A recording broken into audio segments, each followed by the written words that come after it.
지난달 수출이 15개월 만에 증가세를 보이며 반등했습니다. 이 수출 물량도 같은 기간 7.3%포인트 증가하면서 13개월 만에 가장 큰 폭으로 늘었습니다.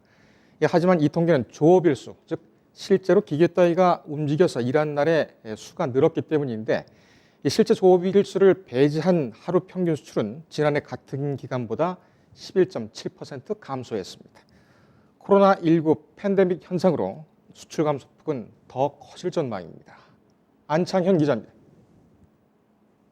지난달 수출이 15개월 만에 증가세를 보이며 반등했지만 코로나19 악재로 인해 불안감은 더 커지고 있습니다. 일평균 수출은 한 달 만에 감소했고 대중국 수출도 2달 연속 하향 곡선을 그렸습니다. 코로나19 확산이 장기화되면서 반짝 반등에 그칠 수 있다는 분석이 나옵니다. 산업통상자원부가 발표한 2월 수출입 동향에 따르면 지난달 수출은 전년 동기 대비 4.5% 증가한 412억 6천만 달러로 잠정 집계됐습니다. 지난 2018년 12월 이후 하락세를 걷던 수출이 15개월 만에 반등했습니다.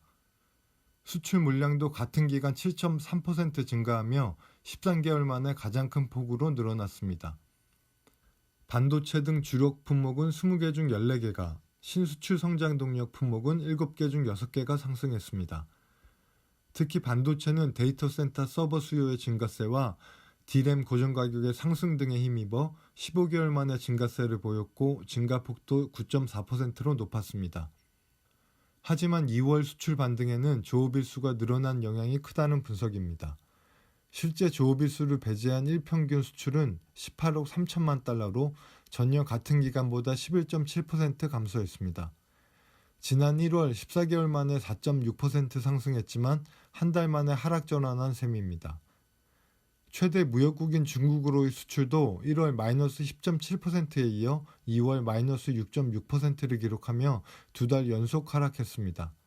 품목별로 보면 자동차와 디스플레이, 석유화학의 대중국 수출이 30에서 40%가량 급감한 것으로 나타났습니다.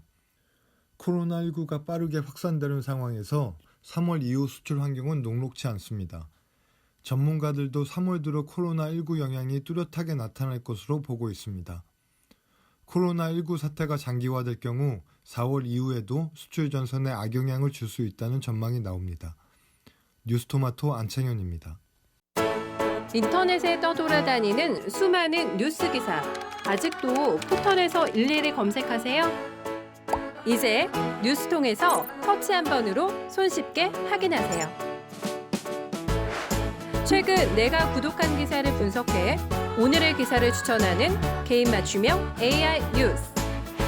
나만의 공간인 뉴스북에서 콘텐츠를 편집하고 이용자와도 활발한 소통이 가능합니다. 사진과 영상 자유롭게 이동하고 언론사 기자들이 실시간으로 업로드하는 동영상도 확인해보세요. 더 풍성하고 새로워진 뉴스통. 지금 바로 만나보세요.